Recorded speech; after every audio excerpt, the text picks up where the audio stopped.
Hey, thanks, Jeff, for that very warm introduction, and thanks to Torquay, the Charles Babbage Institute, and this Design Plus Technology Lab for sponsoring this talk.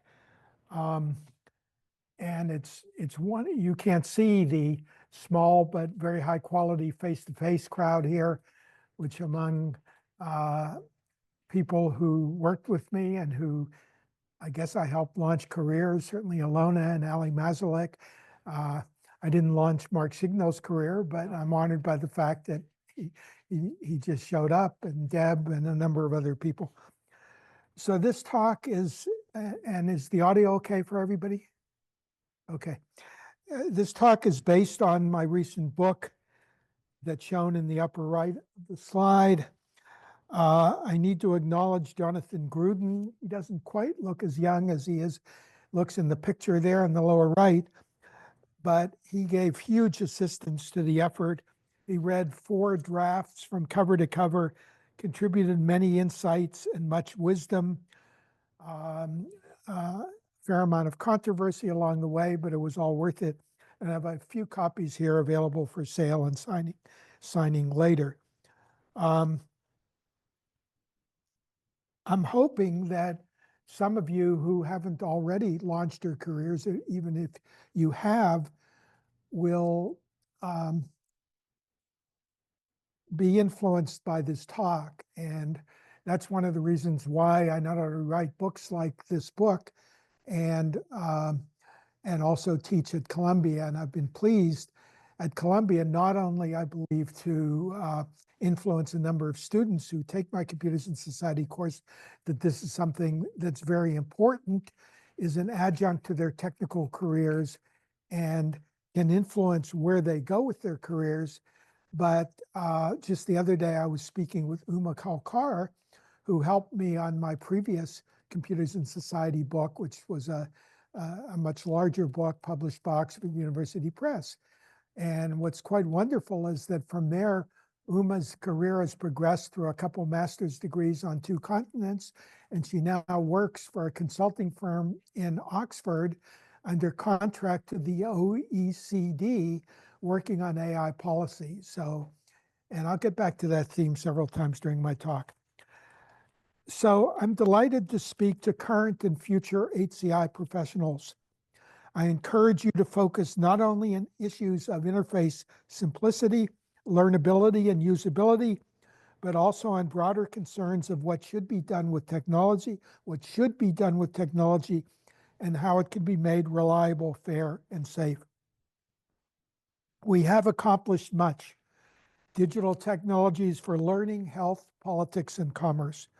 We have augmented knowledge and creativity, enabled internet dialogue, improved our lifespan with computational medicine, developed new products and services, replaced physical labor with robot work, started towards greater driving safety when we will no longer kill one another on the highways, and achieved greater control over the universe. We are proud of our growing set of digital heroes. Many others could be shown. Here are examples of our greatest achievements. 7 billion people now own smartphones. The internet has over 5 billion users. Wikipedia is a large, very accurate, and free encyclopedia in the world's major languages.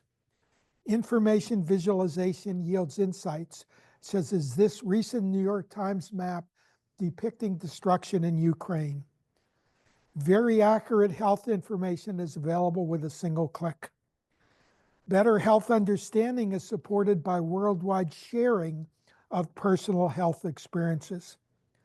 Information technology plus genetics promises to improve care in areas such as oncology.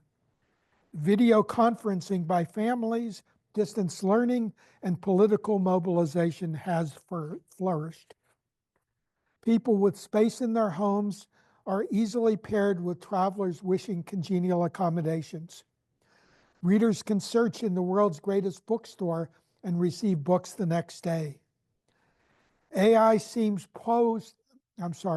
rescue robots help us recover from natural disasters.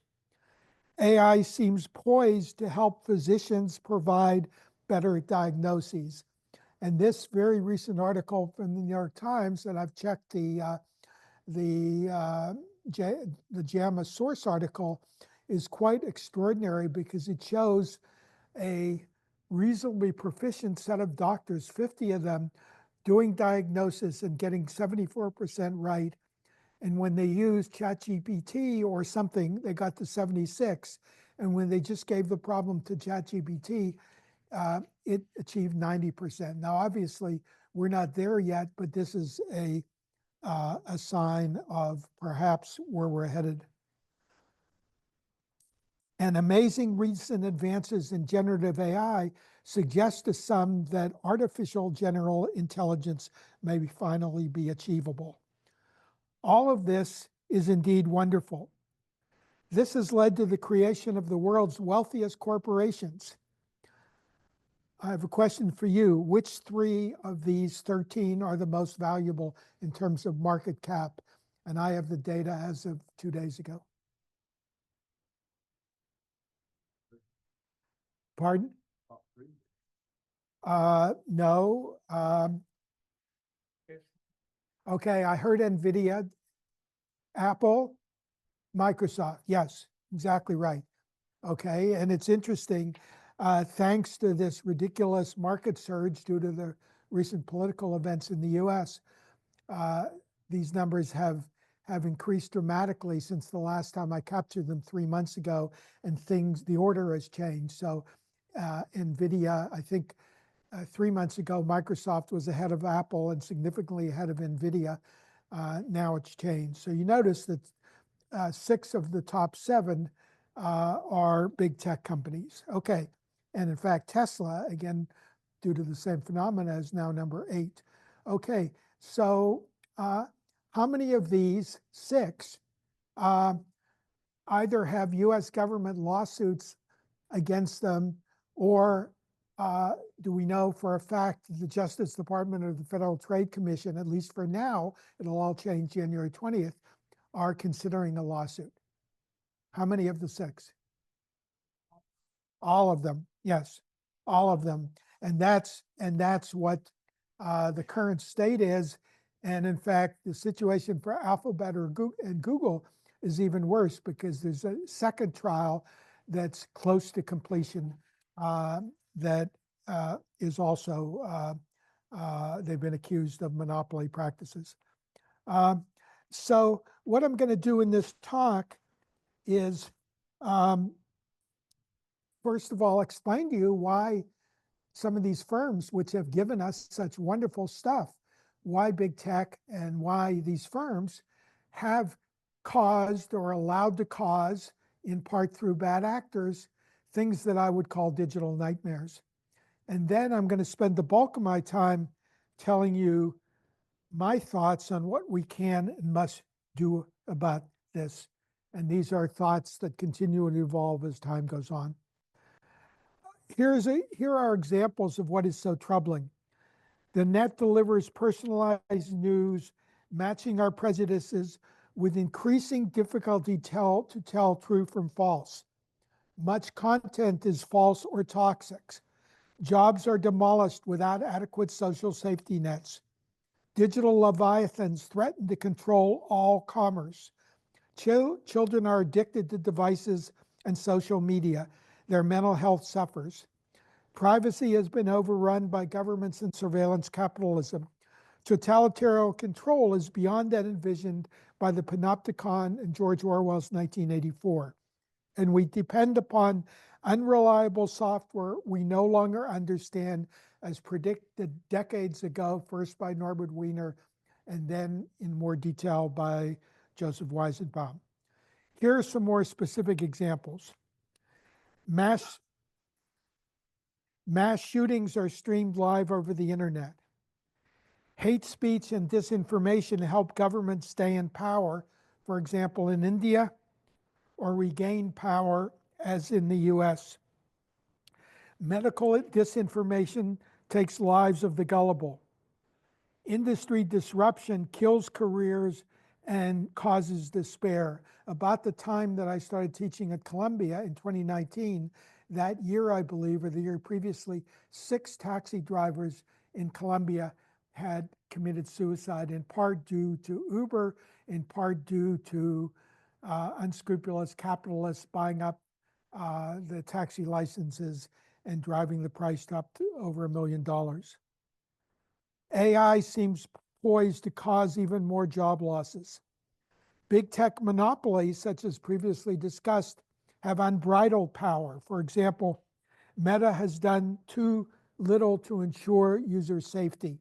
This is the lead page from a long series in the Wall Street Journal that exposed this about 3 years ago. Apple has abused its control over iOS apps. Google has been found to be an abusive monopoly in search.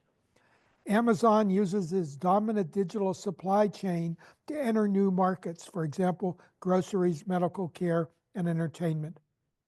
Social media and AI and evil actors are leading to huge helplessness. For example, pervasive AI porn. Adolescent tech addiction causes anxiety, depression, even suicide. More suicide from cyberbullying. This is from a suicide video posted by a British Columbia teenager who had exposed her breasts to a friend. Biased algorithms produce injustice. This is a real significant medical example. Surveillance is rampant. More and more technologies involve privacy. This is a sketch of the panopticon. Selling personal data drives the business of many corporations.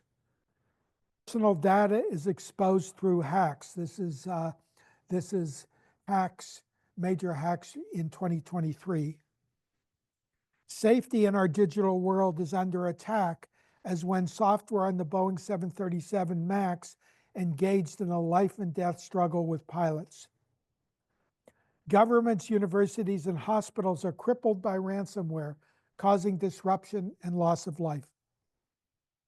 I am most concerned about the risk stemming from premature use of AI.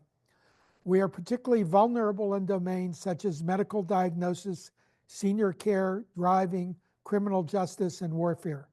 Here, AI deployment has begun or is imminent. Yet much of current AI is unreliable and inconsistent, lacking common sense, deceptive and hiding that it is an algorithm and not a person, mute and unable to explain decisions and actions, unfair and unjust, free from accountability and responsibility, and used but not trusted. Here are some examples. Deep fakes cause chaos in political processes.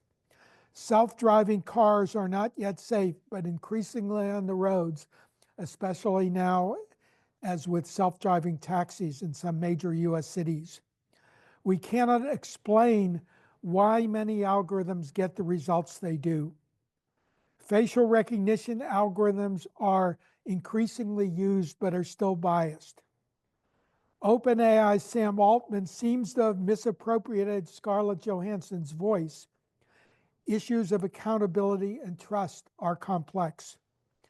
Generative AI hallucinates, confabulates is a better term. This is from an early test of ChatGPT plus Bing done by a New York Times reporter. Falsehoods generated by AI lead to more falsehoods. Can it be trusted with consequential matters? Wow. Seems overwhelming, doesn't it? Many digital dreams have become nightmares, matters of grave concern. Yet we are not helpless victims of forces outside our control.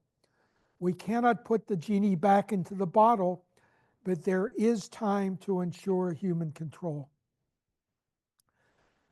I repeat, there's much we can and must do. Actions are of 7 kinds. Number 1, opting for careers contributing to a better world. Number 2, anticipating bad actors that could subvert our creations and designing with this in mind. Number 3, expecting critical decisions, that decision points in our lives when we must act ethically and courageously. Number 4, educating people about digital technologies.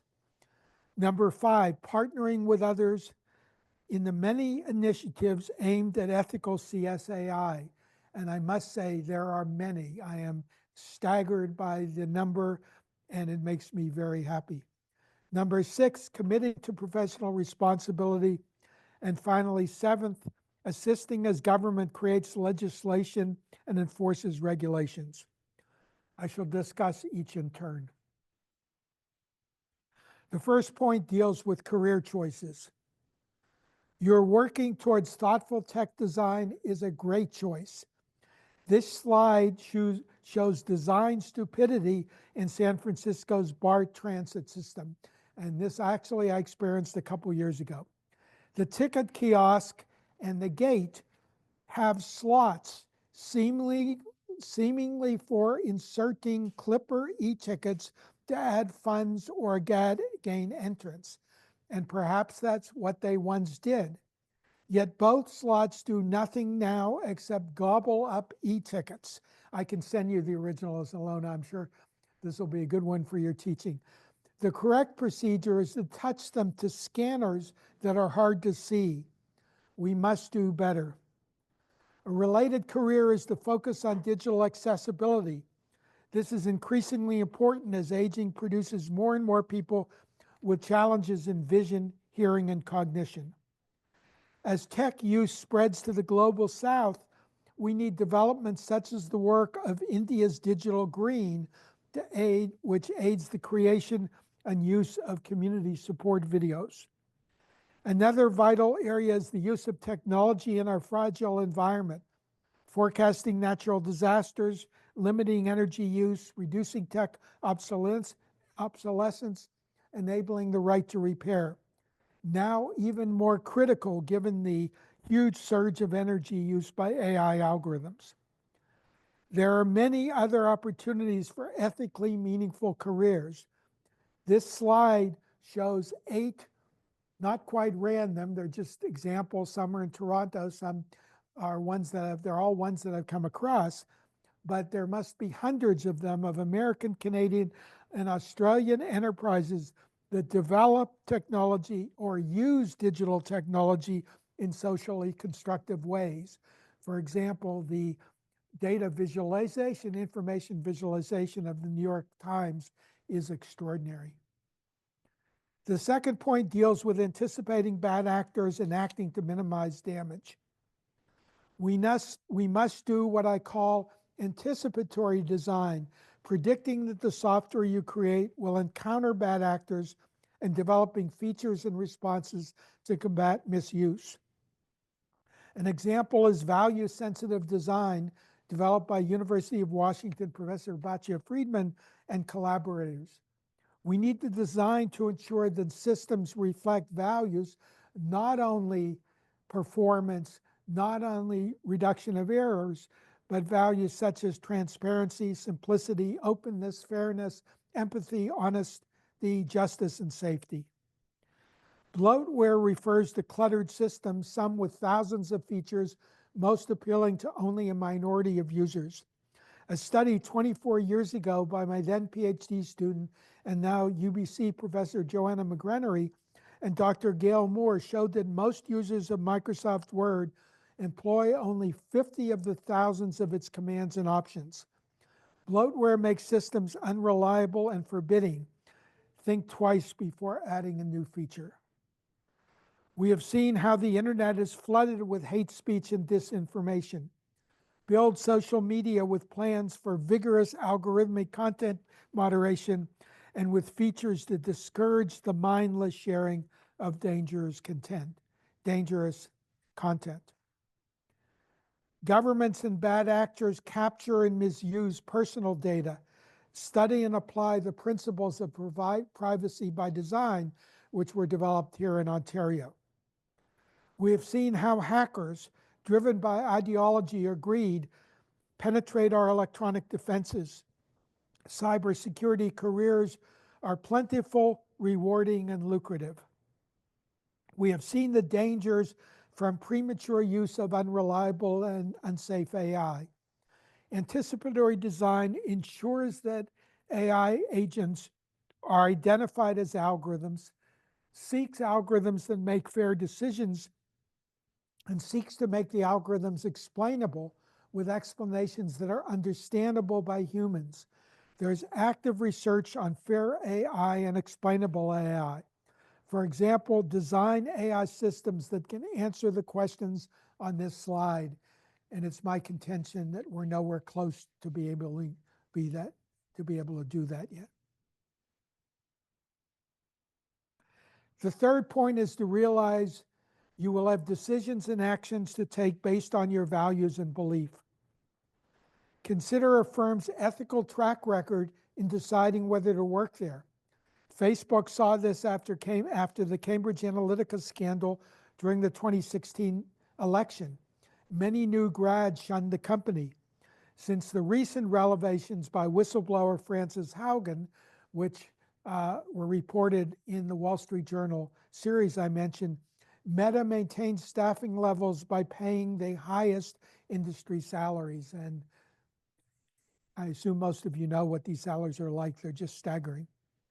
In thinking about your career, be aware that there are many opportunities to work towards ethical tech design and use. Here are examples. There are many more from the opportunities section of a recent Harvard Berkman Klein Center for Internet and Society e-newsletter. And here's some more. They're located at universities, governments, and transnational bodies, think tanks, and civil society organizations. And I'll get back to this issue from a slightly different point of view in about 10 minutes. In your career, you may start to believe your firm's actions are immoral or evil. You can speak up. Escalate speech cautiously. Start with private conversations with other employees. Then state your beliefs to managers.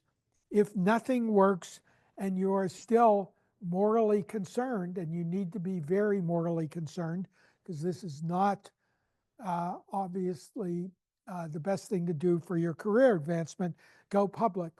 First within the firm, later outside the firm. Google is a case study. Employees spoke up about 4 or 5 years ago when the firm had a military project viewed as odious, when it was working for U.S. Immigrations and Customs enforcement, while that agency seemed immoral, when it was developing a search engine for China that would enforce and censorship, and when Google's actions with respect to gender equality and safety seemed insufficient, in particular, giving an $80 million severance package to someone who was accused, at least, or there was strong evidence of gender harassment.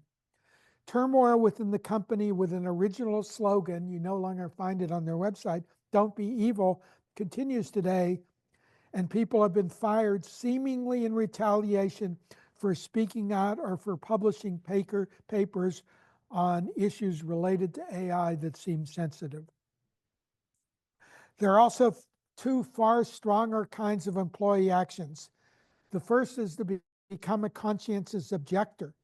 Patterned on soldiers refusing to serve in a war, conscientious objection is the refusal to work for that company or in a particular project of a company. The distinction between general and selective objection is important.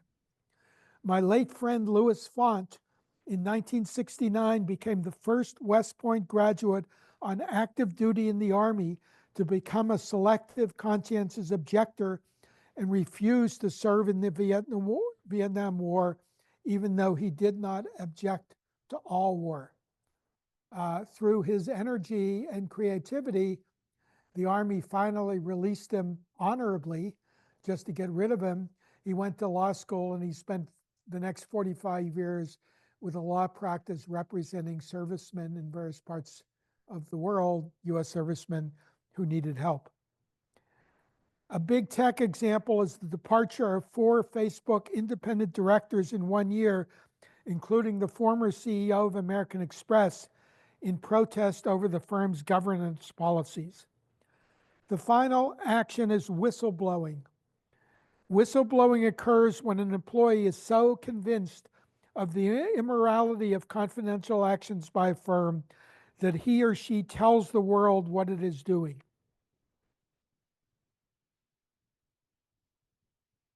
Recent examples are Edward Snowden, who revealed surveillance by the National Security Agency, and Frances Haugen, who revealed in detail Meta's disregard for safety, exposed in part by a landmark Wall Street Journal series. She thereby became the most famous of, and she emphasizes this, that there have been many Facebook whistleblowers. The US government has protections forbidding retaliation against employees. I turned my phone off. Okay, I can see here. No, I can't see. What time is it? 7:30. 7:30, okay, great. The US government has protections forbidding retaliation against employees who engage in whistleblowing. Private firms in many countries have no such policies, as whistleblowers such as Frances Haugen speak up at grave personal risk. But she felt it essential to stand behind her actions publicly. And in this quote from her book, The Power of One, you see some of her rationale there. Since then, Frances has launched a nonprofit called Beyond the Screen to work towards profound improvements in the ethics of social media. And one of my privileges this term at Columbia is that Frances joined us from her home in Puerto Rico to chat with the students for about an hour. The fourth point is that we can make a difference by using our expertise to educate others. Many feel inadequate with respect to technology. We must assist tech use by our uncles and aunts and neighbors. They feel they don't understand it and can't do it, and it's their fault because they're stupid. They're not stupid, and they should not feel inferior. Software complexity keeps growing. Users continue to be overwhelmed, yet digital tech concepts can be explained to non-technical people. Do not engage in geek speak. Explain terms such as complexity, concurrency, phishing, deep learning, or GoFi in plain English. People will feel less streamlined. We must also exercise self-control over digital technologies. We can establish periods of disconnection, minutes or even days at a time, where we're unavailable, at family dinner time, or when out with friends. When is the last time you rode on transit and instead of texting, looked around, observed your fellow humans, noticed something pleasing or bizarre, and even smiled or waved? Social psychologist Jean Twenge analyzed data on 1.1 million 8th, 10th, and 12th graders using nationally representative 1991 to 2016 US surveys. Self-esteem and happiness started decreasing suddenly after 2012.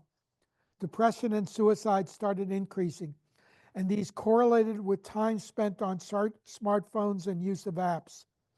Social psychologist Jonathan Haidt found that these trends have continued and also relates it, interestingly enough, to increasing fear by parents to allow their children outside unsupervised. And if you have the energy or the time or the interest to read iGen by Twenge or The Anxious Generation by Haidt, you'll see that they're very conscious of trying to refute the possible objection that says, well, there could be some other cause other than the huge increase in cell phone use, in smartphone use, and social media. Use your digital status to insist to parents that they delay buying smartphones and establish rules for limited digital immersion by their children. Haight's 2024 book, The Anxious Generation, has good recommendations. We must also educate lawmakers about digital technology. Venture capitalist Roger McNamee wrote about the appalling ignorance of many U.S. lawmakers evident in the 2018 hearings on the Cambridge Analytica scandal. The British Post Office scandal, with false prosecutions of hundreds of postmasters, which just finally made the news in a big way in the last 15 months or so, was caused in part by management, tech naivete, and ignorance. On the other hand, Jonathan Gruden has volunteered for years now with local and state governments on issues of broadband access, privacy, and facial recognition. He has helped Washington legislators and civil servants become more knowledgeable about tech issues. Point 5 is that we partner with others seeking ethically and socially responsible tech use. Underlying uses of tech are social and ethical beliefs about a community's priorities. These beliefs motivate our actions. People can indicate approval or disapproval of the actions of tech companies by their purchasing power. If you disagree with how a firm behaves, do not buy their product. Commit virtual identity suicide. Tell the company what you did and why you did it. Citizens can make their voices heard, lobbying to express support or indicate disapproval of actions involving digital technologies, such as whether their town should become a Google smart city. This occurred here in Toronto. Citizens concerned about social justice at times of automation-caused job disruption can lobby for a guaranteed annual income, as illustrated by this example from Calgary. Your participation as a digital professional will be welcomed by such citizen groups. Many university research labs do work on these issues. Here are 7 examples. My guess is if I had time enough, I could find somewhere between 50 and 100. Here are examples of the many private think tanks that work on policy analysis and recommendations related to tech. Finally, many civil society organizations take research results and act to influence government policy. I could have shown many other examples. I'm just staggered in particular with the growth in the civil society organizations. You can volunteer to help such organizations, or better yet, one of these opportunities could become your day job. You are or will soon be digital technology professionals. You will, I hope, feel professional responsibility. There's much to do in this regard, which is my 6th point. I shall start with education. Before the 60s, universities provided a so-called liberal education to stimulate students' social and ethical sensibilities. This was abandoned by many schools during the Vietnam War. Hence, the education of many CS students does not help them understand the world and their responsibilities as citizens. This must change. CS students must not focus totally on computing and math, as now often happens. Students should learn about virtue ethics and utilitarianism, the agony of Shakespeare's Lear and the confusion of Kafka's K, and the yearnings of the politically dispossessed. We must, as professionals, pressure schools to do the right thing. What you see on this slide is the difference between the so-called breadth requirement for Toronto CS students, which is a joke, and a meaningful breadth requirements for CS students at Columbia. And in fairness to my not my alma mater, but where I taught for many years, I'll say something nice about U of T in a couple minutes. CS students should be required to do some work in the area called computers and society, or computer ethics. This is often not required by major research universities, a mistake, but is required by good liberal arts colleges. My book supports such courses. An alternative and imaginative approach, but one that's rarely used, is to introduce key issues by reading and viewing science fiction novels or films. Students find the material engaging and an effective vehicle for discussing computers, robots, AI, and ethics. Under the leadership of CS Professor Barbara Grosz and philosophy Professor Allison Simmons, Harvard has developed an exciting alternative which they call embedded ethics. They embed philosophers into CS courses to teach students how to think through ethical issues. Students study data bias in a machine learning course, fake news in a networks course, and accessible interfaces in an HCI course. Results have been very positive. Students express eagerness for more exposure to ethics content and more opportunities to develop skills in ethical reasoning. The program keeps ethics at the forefront throughout the curriculum, with Harvard introducing an ethics component, or trying to, into every single one of their undergraduate CS courses. Schools do not need to go that far. The computer science department at U of T has embedded ethics modules into many, but not all of its classes, but enough so that students specializing in CS will encounter at least one such module each term. The evaluations they've been doing of the results have been thorough and very encouraging. We also need to act on licensing and accreditation. Medicine, law, and engineering have long licensed practitioners and accredited degree programs and qualifications. Physicians, lawyers, and engineers may be held legally responsible for their actions. Actions running counter to ethical norms are subject to sanctions. Computer science heretofore has had no such mechanism. This must change. First, university and college CS departments must be accredited. Requirements for accreditation must be strengthened. Second, computer scientists must be licensed with requirements for continuing education, adherence to standards of professional practice, procedures for license removal, and even fines in prison for gross malpractice in the profession. Independent of such actions, digital technologists are already facing legal and financial consequences if their work causes harm.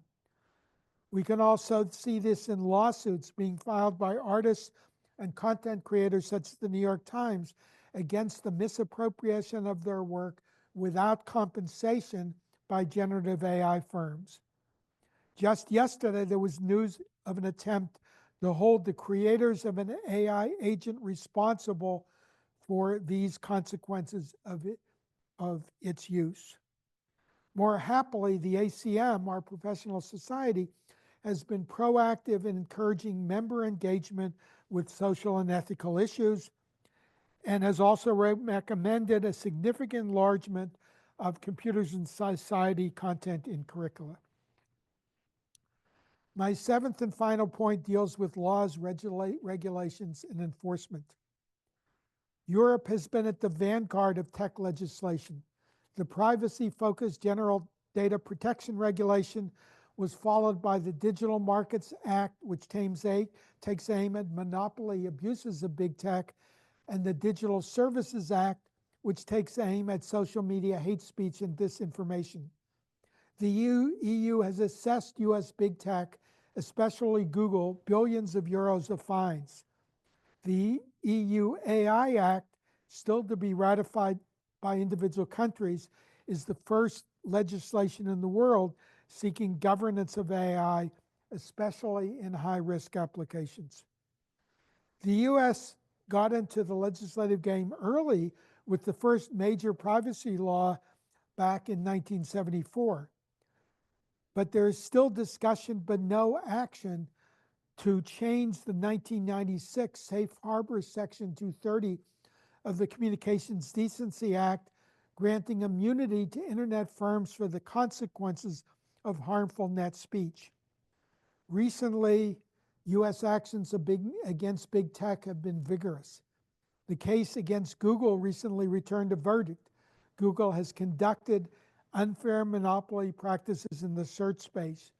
Another major action against Google with respect to control over digital advertising is now close to a decision. Arguments can be made about the justice or advisability of big tech antitrust actions. And I engaged in many such discussions with Jonathan over the last year or two. I am personally most concerned with Amazon and Facebook. I believe they must be significantly constrained or even broken up. Facebook has demonstrated repeatedly that it is unwilling and unable to control dangerous hate speech, disinformation, and addiction. Amazon seems aimed at using its intelligence, technology, and cash to become the supplier of everything humans buy, starting with entertainment and groceries and medicines. The US has also been talking about actions on AI, especially with the White House's proposal for an AI Bill of Rights and its executive order for safe, secure, and trustworthy AI. Time will tell whether this results in legislation and regulation. As of January 20th, all bets are off. Digital technologies are pervasive. Students specializing in tech should consider government careers or even running for public office. Most elected officials are lawyers, occasionally doctors or teachers. Wouldn't it be amazing if computer people also could help enrich public tech policy? Current US examples are Representative Susan Delbene from Washington and Ted Lieu from California. And I also have an ex-student, Sean Chen, who's a member of parliament, but I don't think he's used any of his computer science background very much. Constructive involvement with respect to tech policy is not easy.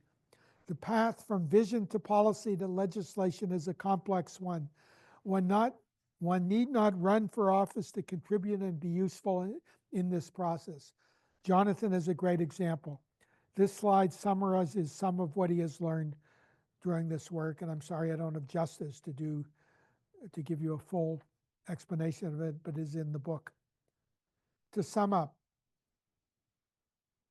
we can and must contribute in our career choices, in expecting that our creations will be subverted by bad actors and by doing anticipatory design, by drawing upon our values and beliefs throughout our careers, by educating people enthusiastically, by joining initiatives towards ethical CS and ethical AI, by working towards professional responsibility, and by contributing our skills to creating legislation and regulations.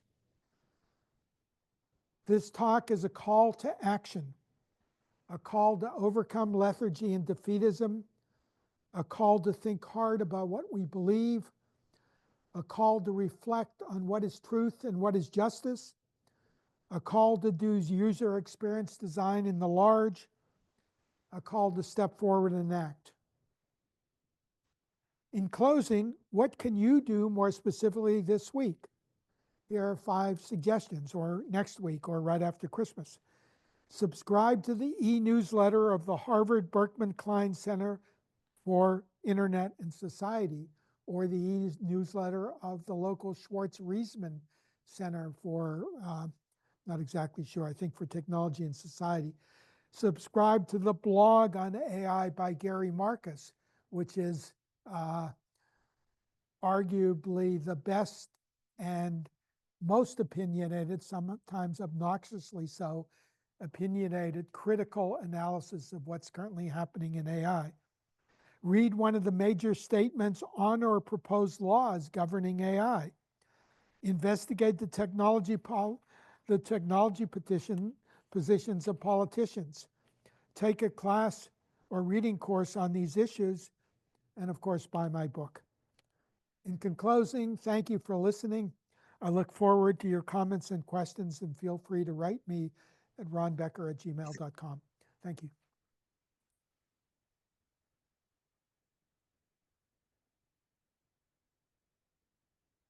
Well, thank you so much, Ron. The I think advantage of I'll, this setup is that I wasn't distracted by what's going on in the ether. The disadvantage is I can't see questioners, but I'm sure you're out there, and I guess Alona, will I be able to hear the questioners, or are all the questions coming through chat? So,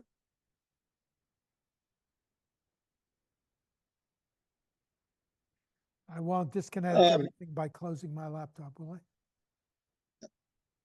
if you are taking part in the Zoom and you have a question, if you could add it to the chat, we will try and get to it. And there'll be a mixture of questions from the audience in Toronto on site, as well as.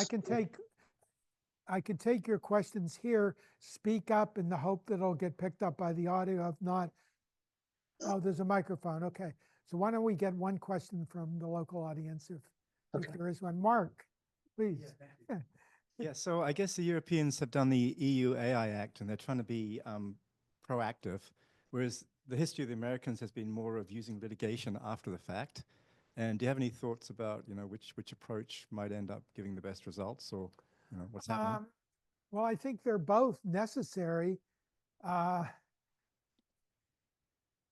scared to death about Elon Musk at the right hand of Donald Trump. And, he believes in free speech, no matter what the speech is.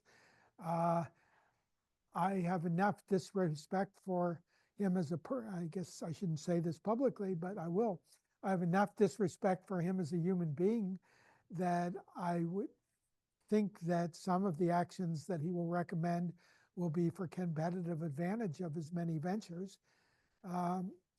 It's just terrible what's going on. So thank God for Europe.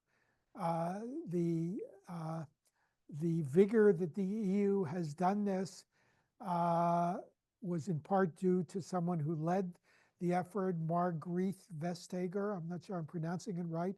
She's just stepped down.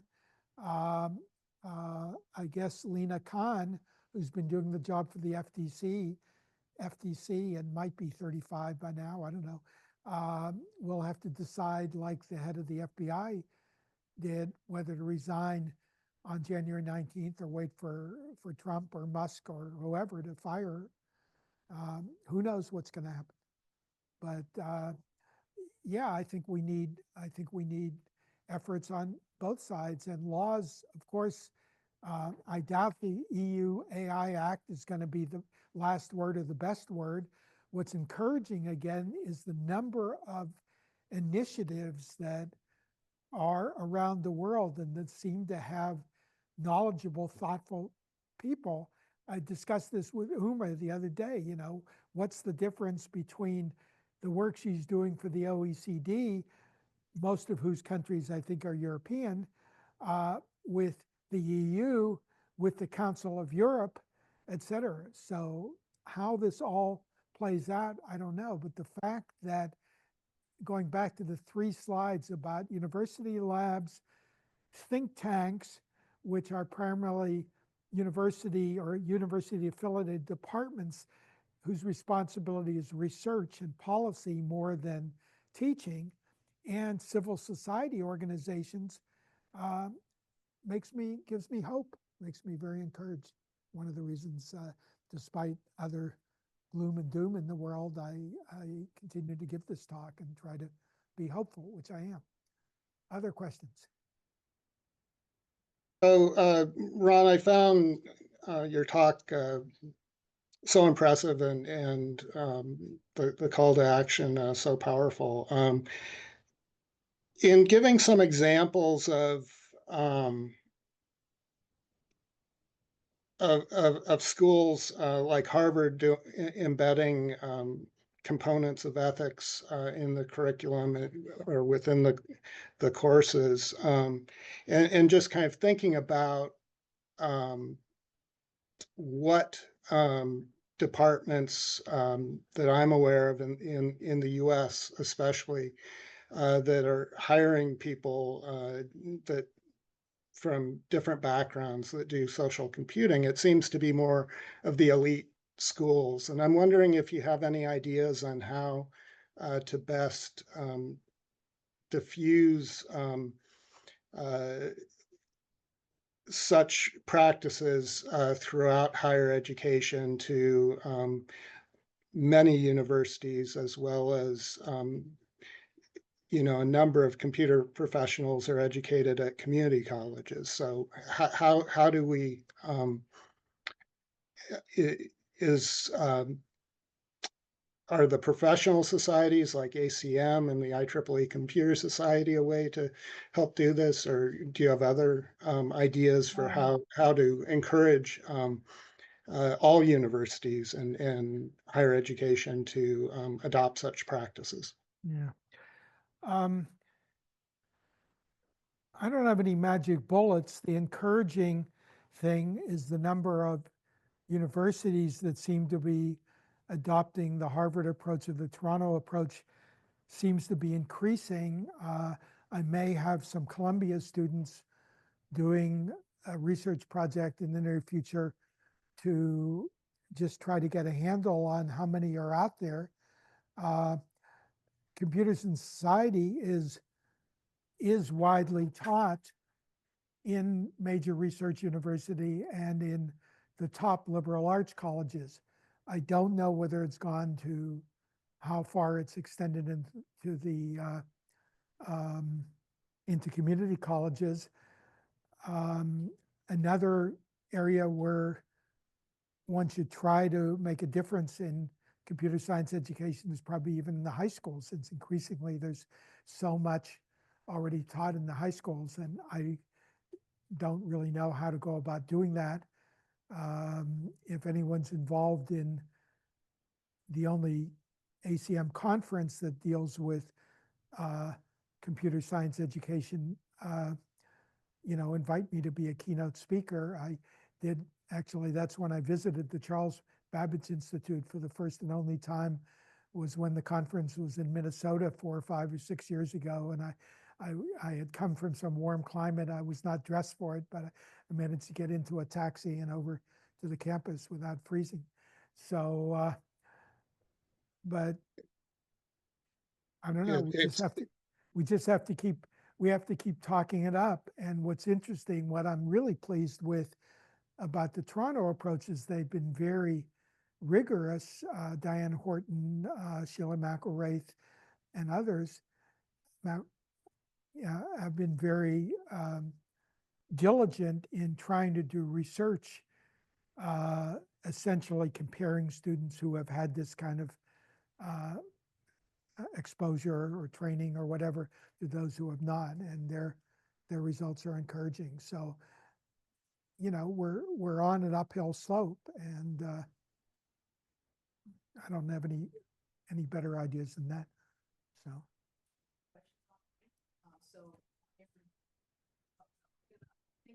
They can unmute and talk. Aaron Marcus, would you like to go ask a question? Hi, Aaron. Sorry, I had to unmute myself. Thank you, Ron, for an excellent lecture. I asked earlier a rhetorical question about whether the ascendancy of soon-to-be president, officially T-Rump, is going to badly affect almost all of the dimensions of your possibilities for success here. I don't know. You mentioned Elon Musk. That's, of course, linked to it. Yeah. I have no idea. Again, I'm trying to be hopeful. Sorry, you want me up? Oh, right. I am hopeful that all the initiatives in this area, or many or most of them, will continue. But I must say the signs are mixed. For example, the signs are mixed. For example, the Stanford Internet Observatory, which was one of the major research programs documenting disinformation on the internet, the level of right-wing lawsuits against Stanford got to be so great, and I have no idea what so great means, got to be so great that Stanford has shut it down. I recently read about and communicated with Professor Kate Starbird at the University of Washington, and she has an organization, I can't remember its name now, and they're continuing to work on this. And maybe Washington, just because it isn't as visible to the right as Stanford, hasn't, to my knowledge, been under the same legal assault. So yes, it's possible that as the US and many parts of the world accelerate into the depths of dictatorship and fascism, that we're going to go through a very low period. But I still remain hopeful. So, and I'll use the Washington example. I can't put it in numbers. I don't know how many students are, I suspect they're getting paid next to nothing, are working for that center, trying to document and publicize the results of the increase in disinformation. And one of the images I had in my slides, basically, it was a New York Times headline, basically said that it was just terrible in the last couple of months of the election. And I guess we'll see after the 2016 election, there was a scholarly book done by a professor at the Annenberg School of Communications at the University of Pennsylvania, a good mark for the University of Pennsylvania. I can't remember her name now, did a scholarly book about Russia's interference into the 2016 election, and it's very plausible. I mean, there's no solid evidence. It's very plausible that Putin helped to elect Trump then, and he certainly helped to elect him this time. But, you know, there were, of course, this time many other factors. Can we get Paul Lai? Would you like to unmute and ask your question? Can you turn up the volume of this speaker at all? No. No, Oh. okay. I can Okay. read the question. Paul, are you there? Can you hear me? Am I speaking to microphone? Okay. Well, I'll read the question then. Could you speak more about the ethics, what ethics looks like in the AI and in the contemporary context? Okay, the question is about ethics in terms of AI. Well, the issues are huge, and I've tried to I tried to sketch them in the talk. One that I think is commonly ignored is what I believe should be an ethical requirement for an AI agent delivered to a customer by a company that AI agent identify itself as such. I don't think this involved AI, but I just had a call a few hours ago. Hi, Martina. This is Tina, in a very salesy voice, from Lazy Boy Furniture. We're doing this great thing in Christmas. And by then I had hung up. So it wasn't Tina, it was a recording of Tina. And not only that, but their database is so bad that they thought I was Martina or something like that. I can't remember exactly. So agents need to identify themselves. They need to be reliable. They should not be biased. An issue that I think underlies all of it, and the most difficult one, and I'm not a technical computer scientist, so I'm not 100% up on the research literature about this, but I believe it's still unsolved, an unsolved problem in general, is how do you get these systems to be able to explain why they've made the decisions or taken the actions that they've done, or better yet, that they want to do, or that can answer questions like, how sure of this decision are you? And was there something that was even close? And why did you decide to do this or that? There are issues of accountability and responsibility, and there's issues of trust.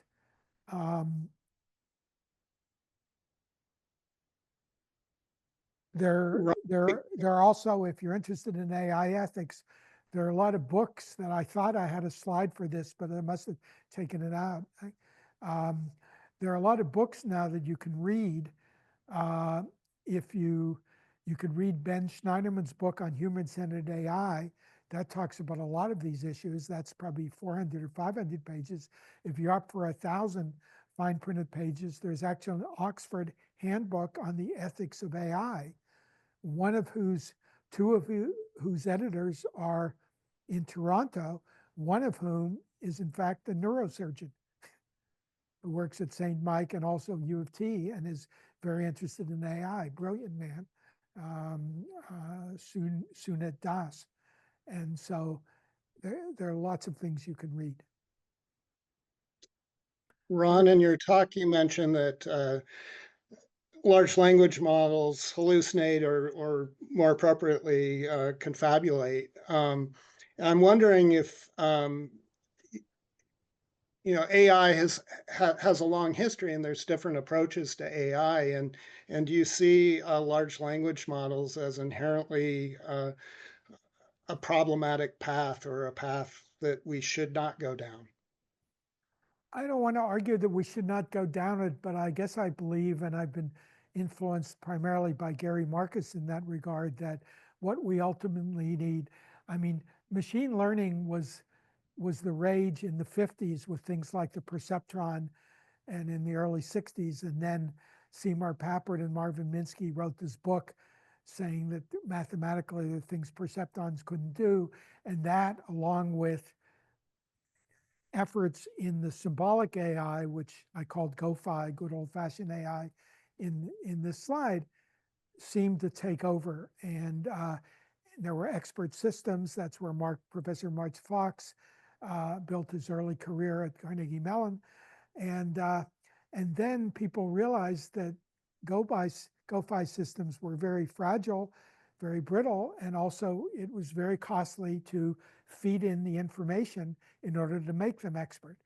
And so we were in this valley between successful paradigms from maybe the mid 90s to the late to like 2008 or so, when all of a sudden students and postdocs of Jeff Hinton showed image recognition that went with deep learning that went from 50% to 85%. And that was viewed, everybody was just totally wowed by this. And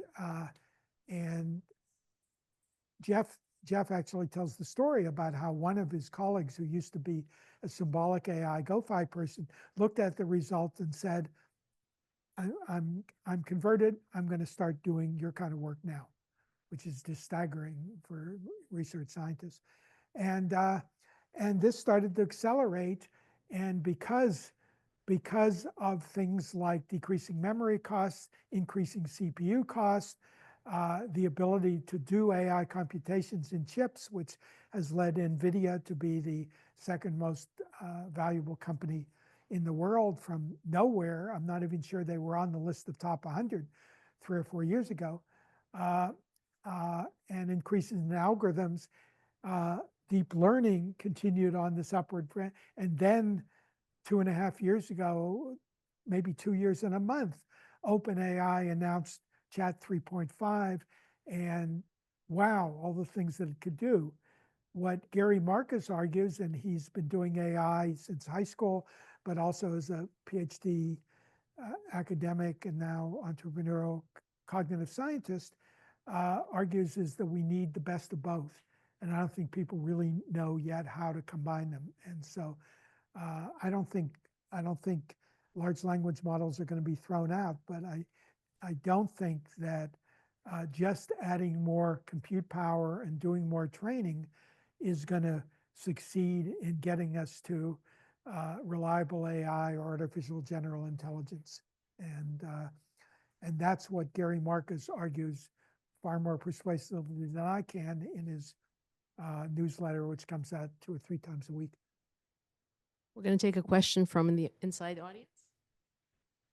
Thank you for your talk today. I just wanted to ask a question about, this is like when you're discussing artificial intelligence and the design of AI models. It's in a Western context, and I'm considering it from an like a growing economies context, where in I don't know if you would know about this, but if you have any recommendations about responsible design decisions to be made, especially in economies like Africa has a large youth population who are interested in these kinds of designs and these kinds of technologies. And do you have any recommendations about like what are maybe even let's say like a few design principles that are important to have when you're creating AI models and just trying to create AI technologies in that regard. Okay, Maybe it's a convoluted question, but I guess I was curious about like what does responsible design look like for a growing economy? for a growing economy. Well, I'd say the best, I don't know about the phrase for a growing economy. If you want to, I'd say if you want a book length introduction to what I would call responsible design, I would read Batya's Batya Friedman, and I think his name is Jim Henry, I'm not sure I got the name right, have done the second edition of an MIT press book on value-sensitive design. So that's a good place I'd start. When you mention a growing economy, we're starting to see lots of examples of companies that are downsizing because they're starting to use AI. And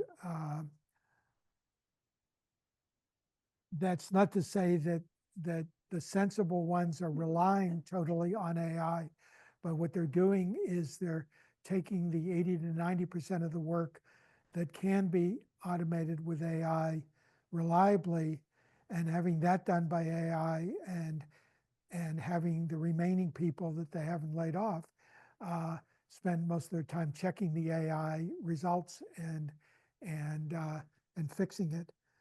And I think that's a fairly scary process for what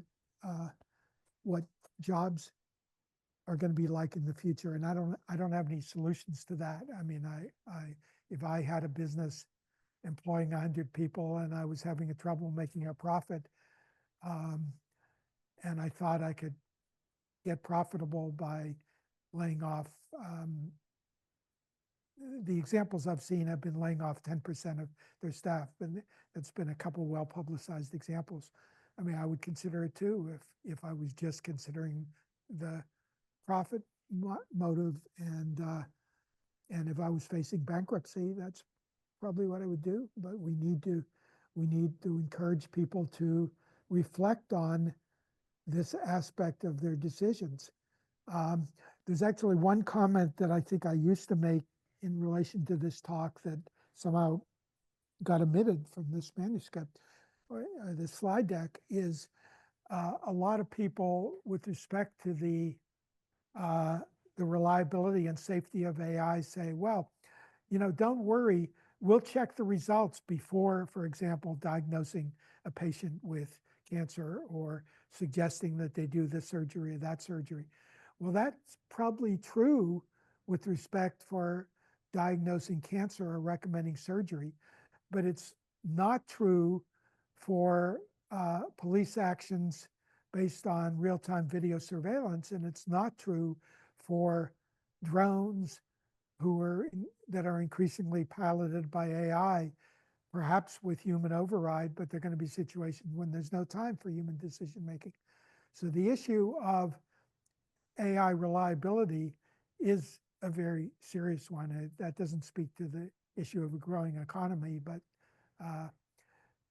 that's another serious issue. If you're interested in AI with respect to work and the economy, the two people I would read are David Autur, A-U-T-U-R, who's an MIT prof, and Darren Acemoglu, A-C-E-M-O-G-L-U, who's also an MIT prof and also, like Jeff Hinton, a new Nobel Prize winner. So they've written most knowledgeable about that, and they have convinced me that I should not be as worried about massive loss of jobs as I've been. So if I'm silly enough to do a third edition of my book, I will probably moderate what I said there. Unless, of course, I change my mind again. Yeah. One comment and one question. One comment personally. We had a presentation from a recent PhD grad from University of Toronto, Fahima Merj. I mess up her last name, but it's in our YouTube channel. But she talked about explainable decision-making systems in the context. She's working now at the Nuclear Power Canada. Yeah. And her research showed that when you show people decision trees of explanations of how decisions were made, that the users who are presented these are overwhelmed and lazy. And basically they want the bottom line. They don't really want the whole. So how do we like balance that kind of laziness with actual, you know, demand or some kind of higher level of attention? Because yeah, we all fall into the lazy path. So that's just one kind of side reference that maybe the audience might be well, interested in seeing. I agree with that, and but at least with GoFi with symbolic AI, in theory, you could look in the rule base or the database and say, oh, we forgot this. What do you do with decisions that are made by neural nets with millions of artificial neurons with tens of millions of connections? I mean, how do you understand what these algorithms understood or didn't understand in order to come up with these decisions? It just seems overwhelming.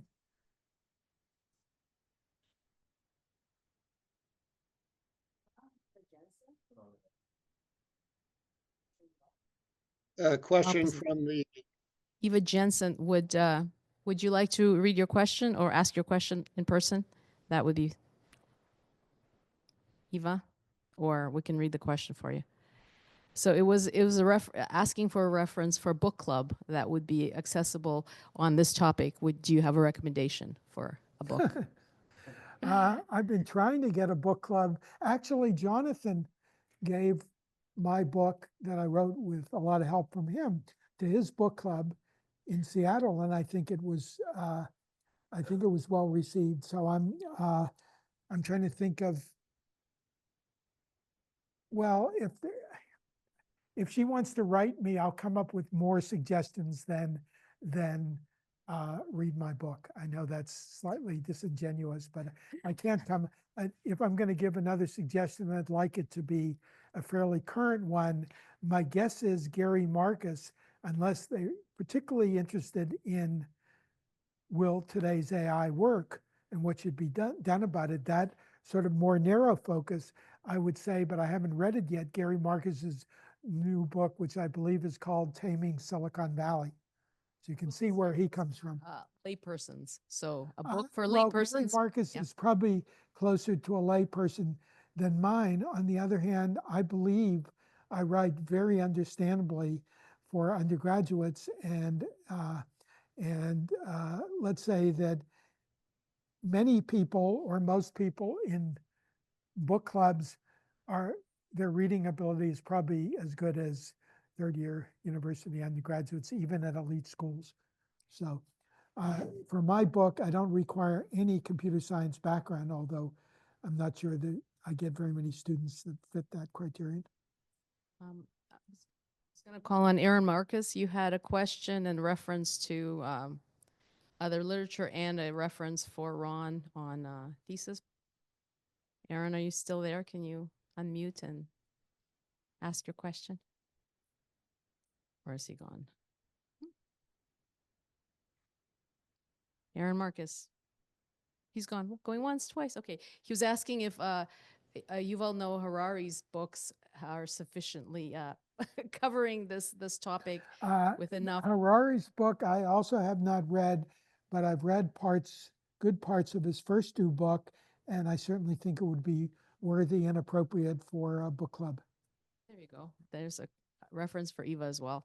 Okay, great. And he also, maybe later in chat, you can see his reference to a thesis that might be interesting for you to follow up. Okay, we have a question, Deb. Did you want to ask your question?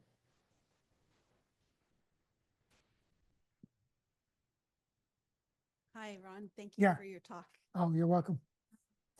So this is not a well-formed question, so Okay, hopefully well, I like those. I'll follow. I'll have a coherent train of thought. But what you were talking about in decision making and being able to have an AI that can articulate its decision process and the questions that it should be able to answer that you showed on the slide. Yeah. Having listened to Mark Chignall's talk on having an agent AI or an AI that speak closer, sorry.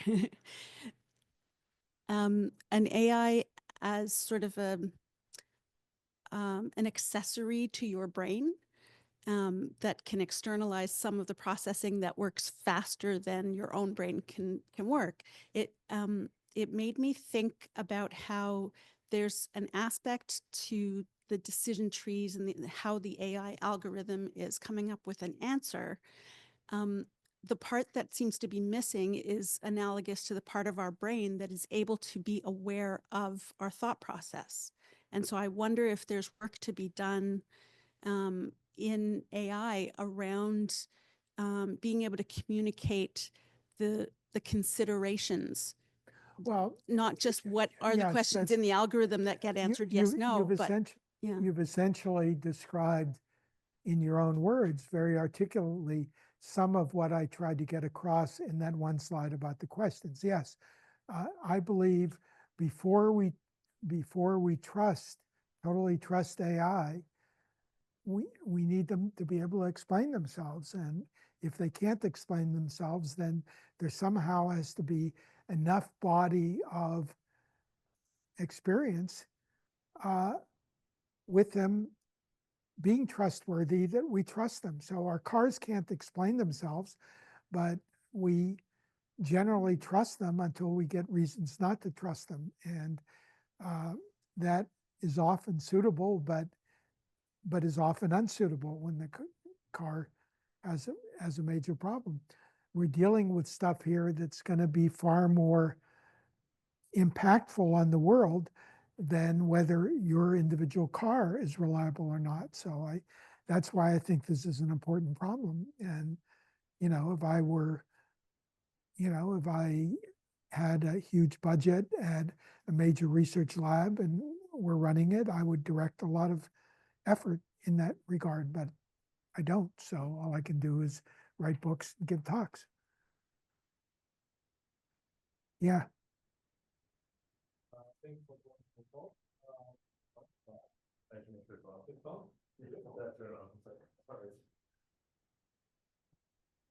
Go for it. So it was Val. Okay. All right. So you touched on this a little bit, but I guess a very major risk that we have with the AI is also on the human side, kind of really increasing the risk of people not being able to communicate with each other, to create a relationship, to know what is to be in a community. And there are already movies about this, but I think in addition to everything else that you talked about in a little bit more detail, we have to think about what it means for people who are kind of more introverts and they start to rely on technology and create their own world and communicating with something like AI. Yeah. Well, that we've had that risk for some time with kids who are scared or less capable than they think they should be at social relationships, immersing themselves in video games, immersing themselves in programming, etc. This amazing set of developments in conversational agents has meant that lots of kids are making agents their best friends.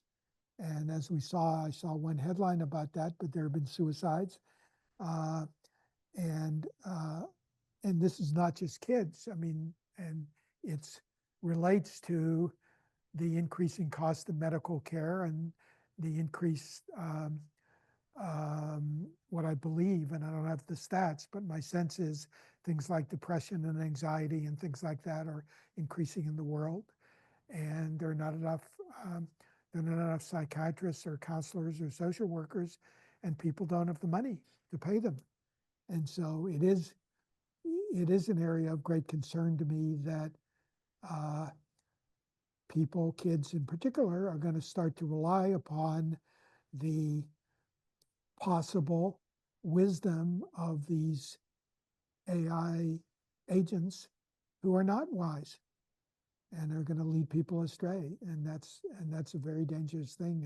And probably in my list of areas that I worry about, I've listed medicine, but maybe I should talk about counseling / therapy as another major area that I think we're going to see get worse and worse soon. One area that I've looked at quite a bit is because I used to run a lab dealing with aging technologies for aging gracefully, is robotic companions and robotic caregivers.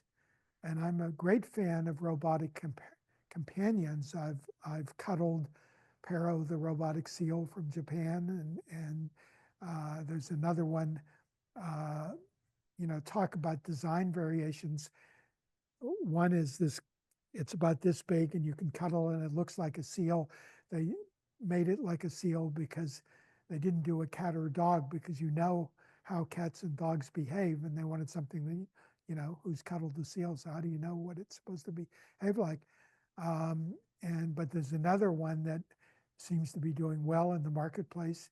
There have been some bankruptcies also. It's called LEQ, and it consists of a tablet for giving you information and something that looks like a Luxo lamp that is animated and just acts, surprised or sad or whatever, which it can do by clever animation. So I'm all in favor of that technology being deployed or further tested now. I don't think we're anywhere close to robot caregivers, but 3 or 4 years or 6 years ago, and I have a clipping somewhere, there was a big headline in one of the British papers. I don't think it was one of the more responsible ones, about how much the British National Health Service was going to save by going over to robot caregivers. So it's another area to be concerned about. Yeah, Alona? Yeah, we have a question online from John Day, a couple of questions. John, if you'd like to unmute and ask your question. John? You're welcome to ask your question. Well, just to some extent, back a long time ago, when you were talking about the kind of curriculum that you want, that we should be teaching STEM people, not just computer scientists. Aren't we really advocating just the old liberal education of John Henry Newman? And that's not bad as far as I'm concerned. I started all my courses with that quote. Yeah, I don't have specific recommendations. I just believe that if you're that you need substantive breadth requirements for undergraduate, and you're right, it's not just computer science, it's technology students.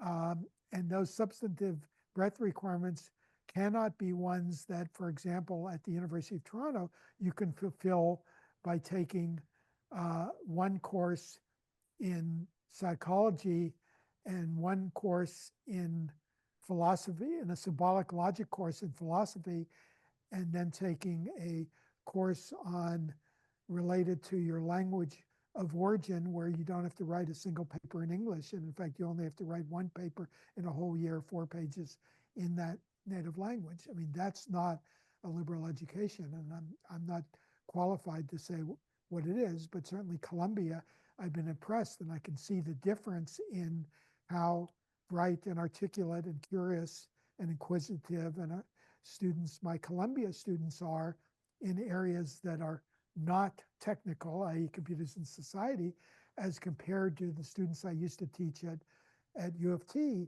in areas that were also not heavily technical, like HCI or software entrepreneurship. And it's one of the reasons I'm happy to teach at Columbia. Well, So universities are not vocational schools, and I think to some extent we've lost that. Say it again, I'm sorry. I said universities are not supposed to be vocational schools, and I think we have to some extent lost that. Yeah, yes, you're absolutely right. And And I think we need to push more of what isn't vocational into the vocational schools.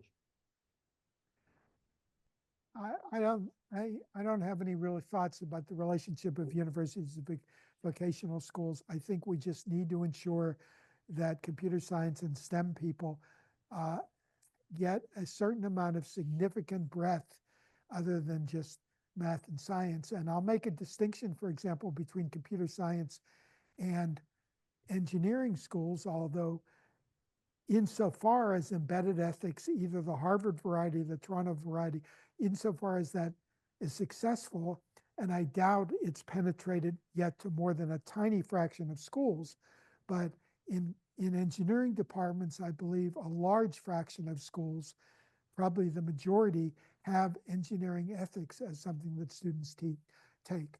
And that's certainly not true in computer science departments. My point was, though, that I don't know a vocation yet, and the old distinction of crafts, craftsmen, you know, all of those professions now are major businesses, and you need to understand how the world works. And it's not just learning the trade. Right, but I don't think computer science departments, at least at the major research universities, understand that. So Well, I thank you don't so think much, computer John. science Thank you for your departments comment. understand computer science. John, thank you for your comment. We're at the bottom of the hour, so thank you, Ron. That was the bottom of which hour? of 8:30. The 8:30, time you were wow. supposed to Well, stop. let me just say, first of all, thank you to Harumi and Alona and Alex and I mean, you would not believe without seeing the room, which I assume you You can't. can do it. The technology setup we have here, and for you as an audience, this is a better set of questions than I got, albeit it was only face-to-face at Toronto and Columbia and CMU recently. So thank you. Torquay rocks. Yes, thank you, everybody. Hey, Thank you, Ron. thank you for TMU for hosting us. Thank you for Minnesota for co-sponsoring and everybody for joining us today. And feel free to email me, ronbecker@gmail.com. Thank you.